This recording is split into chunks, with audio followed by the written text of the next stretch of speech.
Hello, here we're back to Najdorf starting position and we'll be looking at bishop e2 line.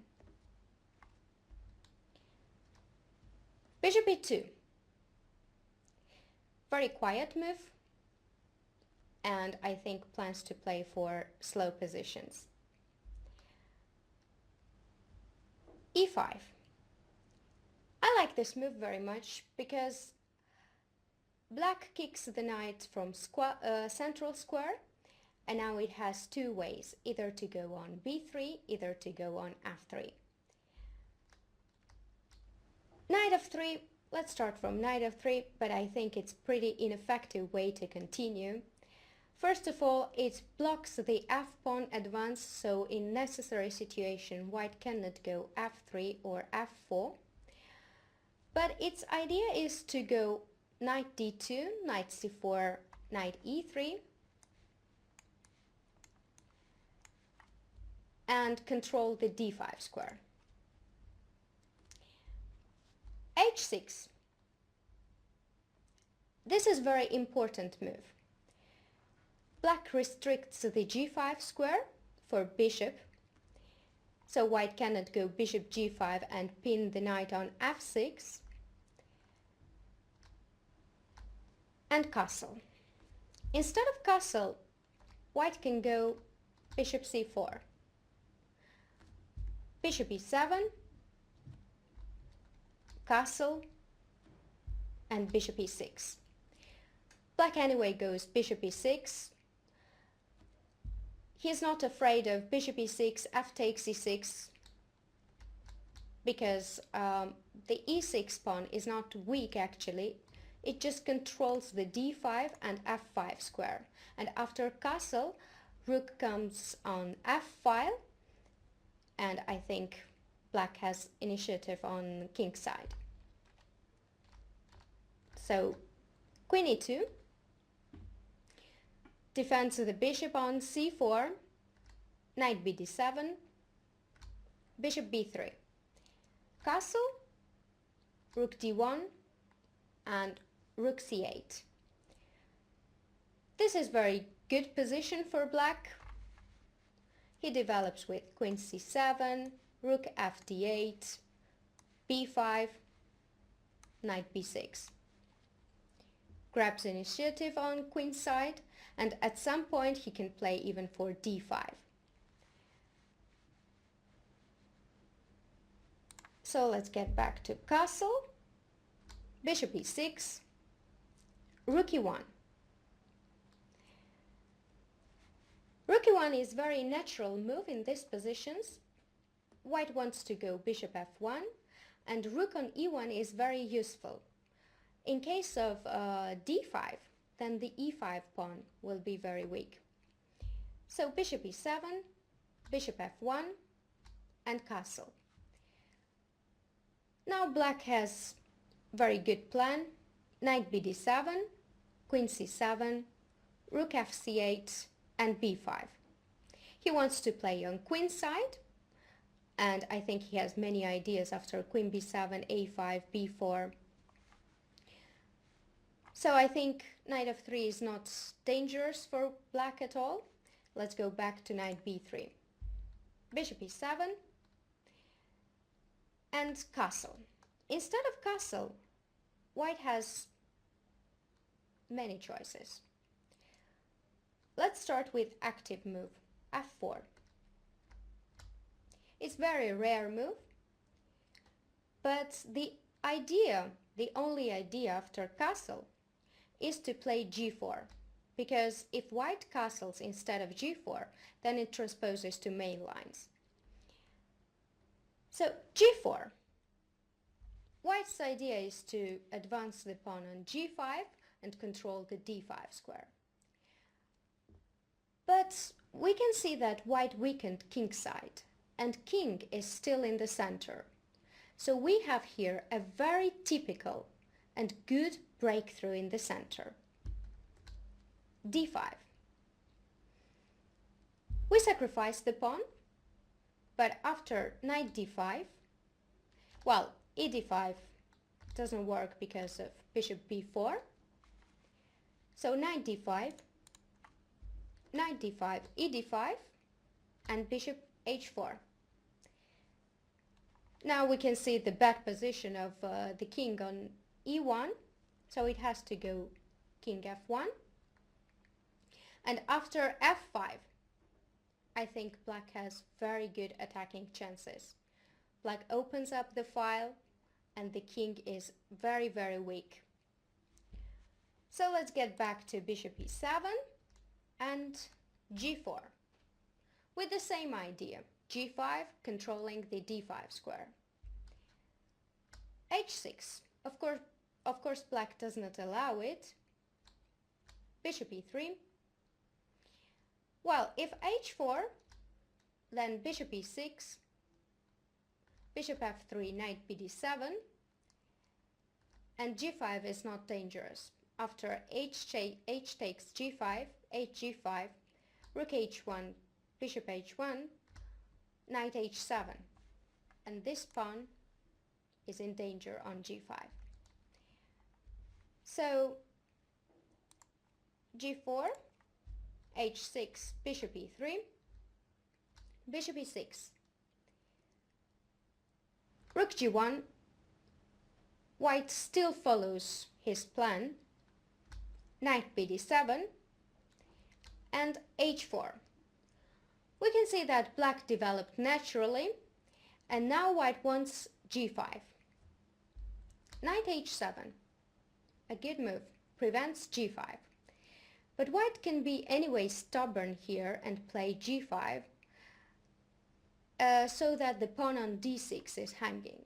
So after g5, hg5, hg5, bishop g5, there is massive exchanges on g5 square, knight g5, and queen d6. After knight h3, black has initiative and white has many weaknesses. The king still has to be castled, the rook is under attack, and the f2 pawn is very vulnerable. So, bishop e7, and another move, bishop g5, with similar idea. Taking on f6 and controlling d5 square. So we can see that white fights a lot for d5 square, but black always has counterplay. Bishop e6, bishop f6, bishop f6, and queen d3. Well, whites may want to castle long side and put pressure on d6, but black has dark squared bishop. So bishop e7 here is important move, not to play knight bd7 and blunder on d6. So knight d5, knight d7, and knight e7. Queen e7 and rook d1. Well, white has what he wants. The d6 pawn is under attack, but black always has counterplay. The e4 pawn is very weak, so knight f6. In case of f3, black has time to defend the d6 pawn, so rook d8. If white goes for endgame, queen d6, rook d6, knight e4, and rook b6, then black castles long, king comes to defend the b7 pawn, and I think black, they feel totally fine in this position. King c7 comes, knight d6, and there is no danger. So let's go back to bishop e7 and main line, castle. Castle, king h1. King h1 is very typical move in this position. White wants to play f4 and doesn't want his king to be on g1, not to come under check with queen b6. So knight c6, f4. Here, white could play f3. black develops, bishop e6, and this is important moment. White playing f3 wants to go knight d5, knight d5 and a4.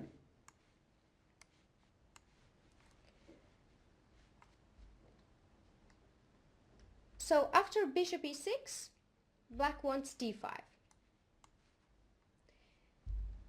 White is kind of forced to go knight d5 to stop the d5. And here I like this move very much, a5. Now we can see that black totally bothers the knight on b3. a4 is not good after bishop d5, e d5, knight b4, and c4 is the only way to defend the d5 pawn, and knight d7. We can see that white is totally blocked on queen side. So let's get back to, and also, sorry, not to forget to mention bishop g5 is a very good idea to exchange the dark squared bishop. So bishop e3, a4, knight c1, bishop d5, e d5, and knight d4. A very good move. White has to exchange on d4, e d4, queen d4, and queen a5. Now we can see that the d5 pawn is weak, so white has to go rook d1. In case of c4, knight goes to d7 with bishop f6 idea. So rook b1, rook f e8, bishop d3 and bishop f6, and if queen f4, rook e1. So black is really fine, and after rook d1,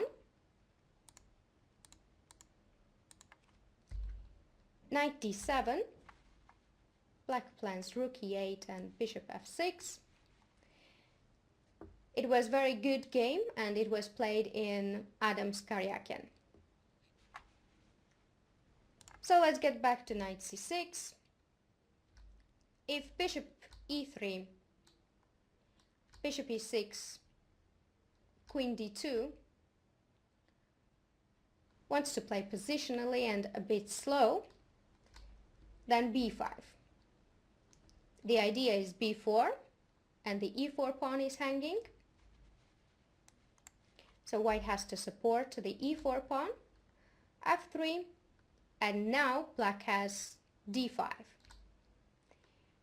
e d5, knight d5, knight d5, queen d5, queen d5, bishop d5 is equal. So knight c6 and main move f4. b5. Again, b4 is the threat. So bishop f3. White has many moves here, but I won't mention all of them because I don't think they are dangerous for black. But of course you can look in the files. So bishop f3. And here a very good move, knight a5. I like this move very much because it forces white to actually exchange on a5. Otherwise the knight jumps on c4 and white really doesn't want to allow this. So knight a5, queen a5 and queen e1. You might think that white has a little trick here after f takes e5, d takes e5 and knight d5. Black is forced to exchange on d5, queen d5, and there is double attack on a8 and on e5. But of course it's not disaster for black, so queen c7. black actually sacrifices the rook but traps the queen. Queen a8, bishop b7. White has to take on f8, otherwise if queen a7 after bishop c5, white queen is still trapped. So queen f8, bishop f8. And I consider this position very nice for black because the e4 pawn is weak and queen has a very great square on c4. So let's get back to main line. Queen a5, queen e1. White wants to jump on king side with queen g3 and have little threats with f takes e5, bishop h6.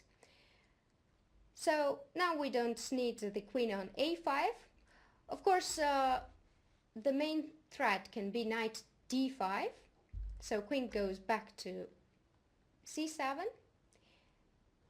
a3, bishop b7, queen g3, and king h8, a very safe move, bishop e3, and normal development, rook a c8, rook a e1, and queen b8. If white plays here queen h3, actually it was played in Karyakin-Kovchen game, a very good move, a5, grabs the initiative on queen side, and for example knight b5 doesn't work because of bishop a6 and the c2 pawn is also hanging. So I think this was very good game and this line is really good for black. Hope you enjoyed it. Thank you for watching.